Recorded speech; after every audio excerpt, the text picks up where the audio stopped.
Did you know that the Avata 360 and the Antigravity A1 have a second flight mode in addition to the FPV mode, but that this second flight mode is very different? Did you know that both drones have a significant weakness when it comes to image quality, or that several features of the Avata 360 are only available when used with a conventional remote control rather than the goggles? It's time to shed some light on the comparison between the Avata 360 and the Antigravity A1. Since I didn't receive the Avata 360 at launch, it took me a while to put this comparison together. But it was incredibly fun to compare these two drones. And no matter what I say today, both are fantastic devices, though they are much more different than you might initially think. And both have their own unique strengths and weaknesses. To understand which of the two 360 drones is the better choice, today we'll look at 10 categories, ranging from control methods to image quality. Right at the beginning, we should take a detailed look at the very different designs of the two drones. The Antigravity A1's build reminds me strongly of the DJI Mini series. The arms are foldable and it can be stored very compactly. What's special is the movable camera part, to which the two lenses of the 360 camera are attached at the top and bottom. The lower lens may be a weak point. Although the drone automatically extends a landing gear when landing, it can still be damaged under certain circumstances. That's why you should always use a landing pad. And it's very useful that the lens covers can be replaced yourself with a lens replacement kit. This also applies to the Avata 360. Interestingly, the Avata 360's lenses are significantly larger, but they also represent a potential weak point on the Avata 360. The camera unit can be rotated vertically, which enables a very useful feature as we'll see later. During takeoff and landing, one lens is rotated forward. While flying in 360 mode, the lenses are then automatically rotated up and down. Since the Avata 360 has no landing gear, the drone is placed directly on the camera housing during takeoff and landing. And since this can always be rotated easily, there is also risk of lens damage here. But that isn't the biggest difference. The Avata 360 is based on the Avata FPV drone. It has fixed propeller guards and looks nearly identical to the Avata 2, but is visibly larger and heavier than the Avata 2. And at 455 grams, it naturally weighs significantly more than the A1, which weighs 249 grams. Basically, DJI has simply developed a system to mount a 360 camera on an Avata drone. And I think they've done a good job. As we'll see, this approach has pros and cons. But one thing is clear, you have two very different drones here, and you need to know if you're ready to use a drone weighing over 250 grams. Depending on the country, this leads to significantly more requirements regarding drone licenses, insurance and registration. You also can't necessarily fly in the same places and under the same conditions. The low weight and compact design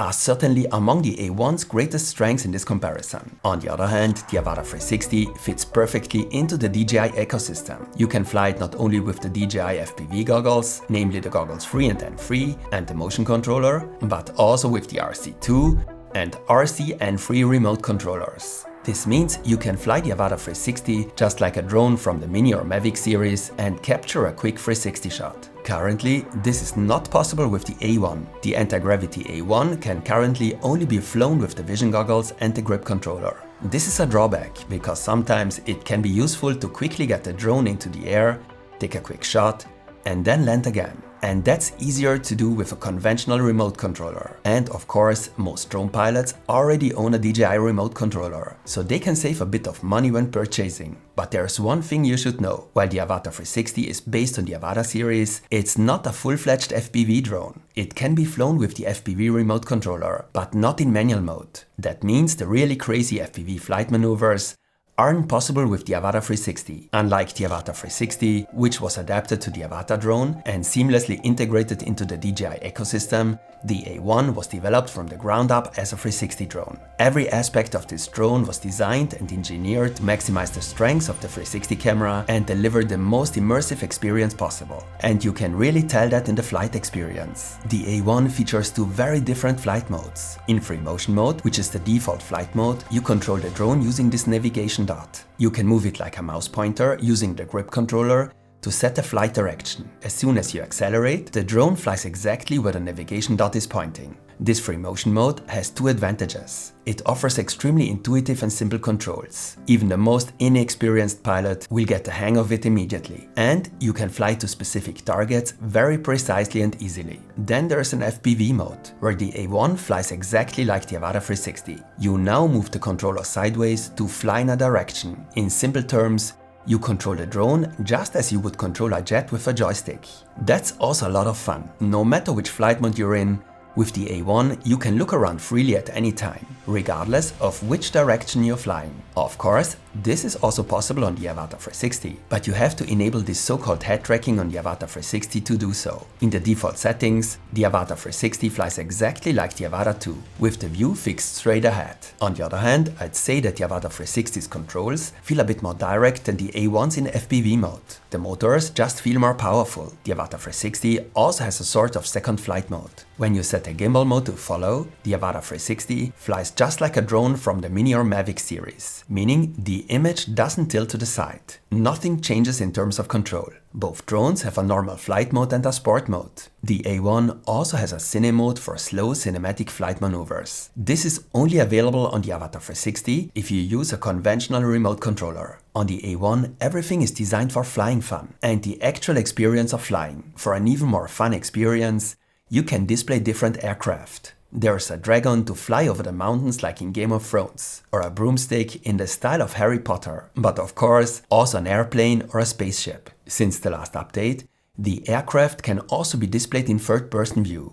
On the other hand, as already mentioned, only the Avata 360 allows you to control the drone with a standard remote control. In this case, flying feels just like with any other DJI drone, but when it comes purely to the immersive experience, the A1 is clearly ahead. This mainly has to do with the vision goggles. The A1's vision goggles were also designed with this immersive experience in mind, whereas the goggles 3 and N3 were intended to provide a good solution for an FPV drone. Both DJI goggles were released back in 2024. The goggles 3 are the more expensive high-end model. Above all, they are significantly smaller than the goggles N3. As a bundle, the Avata 360 is sold only in combination with the cheaper goggles N3. In terms of comfort alone, the goggles N3 cannot be compared to the vision goggles in any way. They are not only significantly larger, but also significantly heavier than the A1's vision goggles. Weight was saved on the vision goggles, because the battery is worn around the neck with a strap. But that's not the biggest difference. The biggest difference is certainly the screen. While the screen on the goggles 3 and N3 produces a sharper overall image, the screens on the vision goggles display a significantly larger image. The image is roughly twice as large and also has a higher resolution. But due to the size of the screen, it doesn't appear as sharp. The significantly wider field of view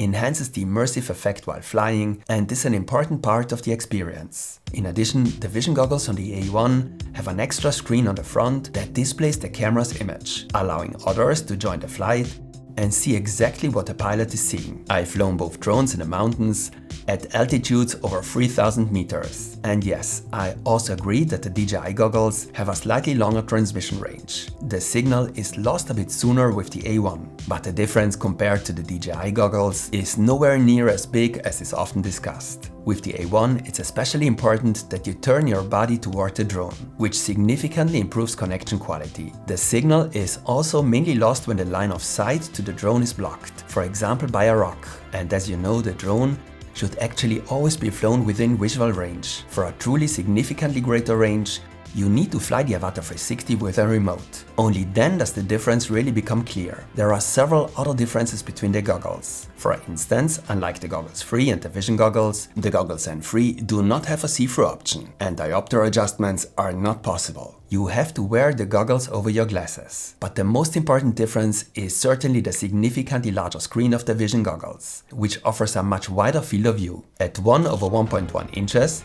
the sensors of the Avata 360's cameras are slightly larger than those of the A1, which measure 1/1.28 inches. The Avata 360's lenses also have larger apertures than those of the A1. As we saw earlier, it has significantly larger lenses overall. Two lenses of this size would likely have been difficult to implement on a drone weighing under 250 grams. Larger aperture and larger sensors both can lead to potentially better image quality, especially in low light. Although I wouldn't claim that low light shots are typical for a 360 drone. Regardless of the specs, a number of clear differences are immediately apparent in the comparison shots. The Avata 360 shots have significantly more contrast than the A1's. As a result, the A1's shots also appear slightly brighter. This is mainly because the shadows are significantly brighter. Overall, this looks a bit flatter and less contrasty, but the details in the shadows are preserved slightly better. If needed, it's not difficult to add contrast in post. In addition, the A1 with adaptive tone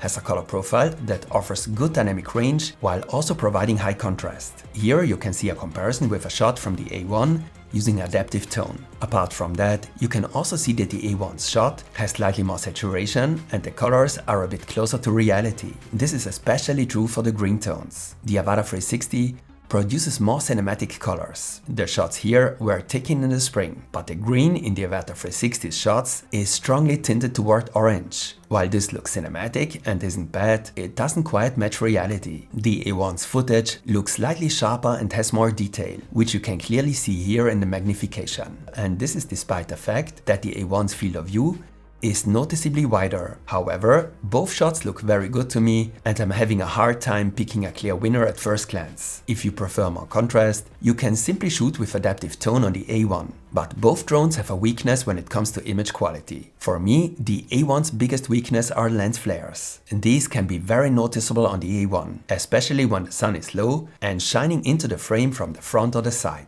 The Avata 360 handles this much better. I imagine this is also due to the A1's very small lenses. That said, there are situations where the Avata 360 produces more flares than the A1, as seen here. But generally, the Avata 360's image looks better when the sun is in the frame. By the way, creating these comparison shots is very time consuming. You can help me by giving me a like.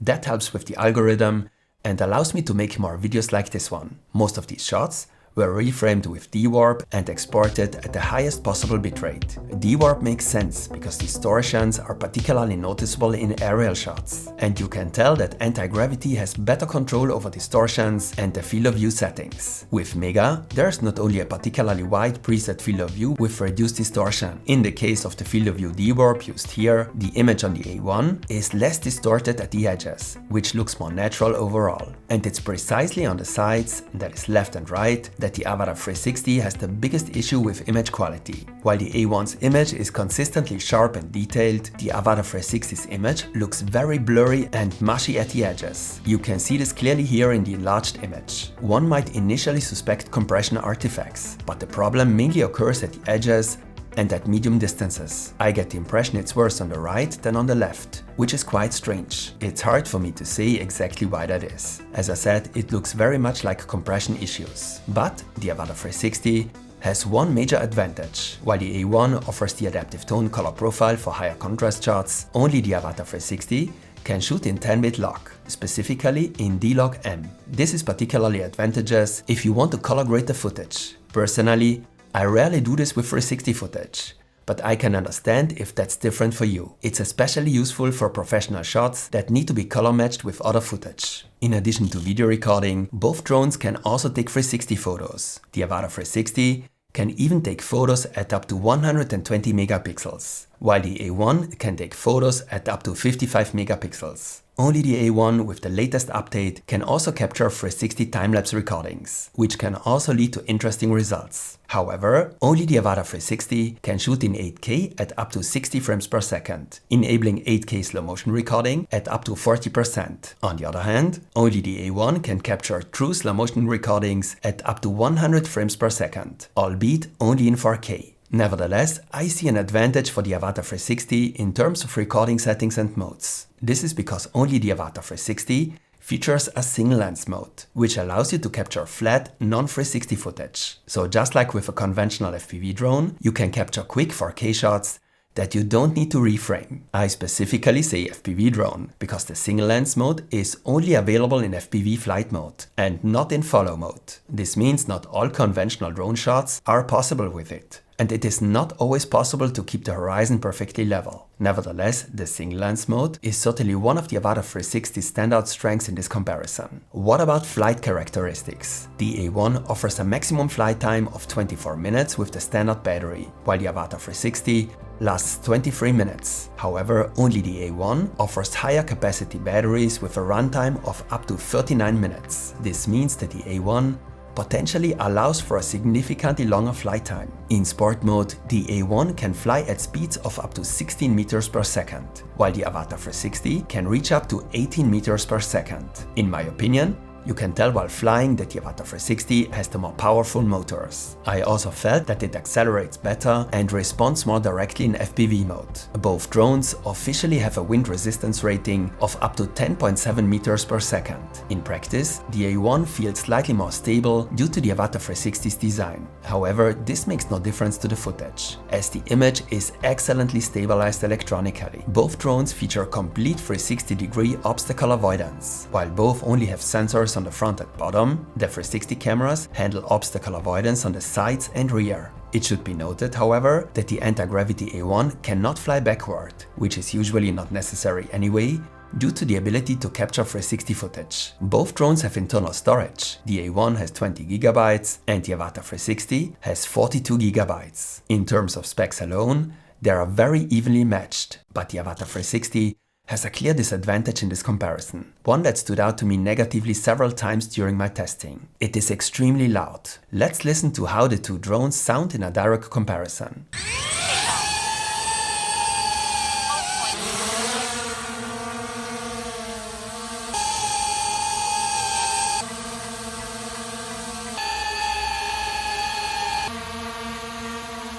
That means if you don't want to attract too much attention, the Avata 360 isn't the best choice. Although due to its weight, you are not allowed to fly it over uninvolved people anyway. Both drones also offer a wide range of additional features. But, and you should know this, some features on the Avata 360 are only available when using a remote controller and not when using the goggles. As mentioned earlier, when using the goggles, the Avata 360 closely resembles the Avata 2 and therefore includes the Avata 2's typical features, such as the acro mode for performing special automated flight maneuvers like a flip. While the A1 can also actively track a subject, the Avata 360 can only do this when using the remote controller, but not with the goggles. The goggles only support focus tracking. In this mode, the camera tracks a subject similarly to how the app does in post, but the drone is still flown manually. This saves you the need to reframe and eliminates the need to track the subject in the app. When using the remote, the tracking features you're used to from DJI are also available with the Avata 360.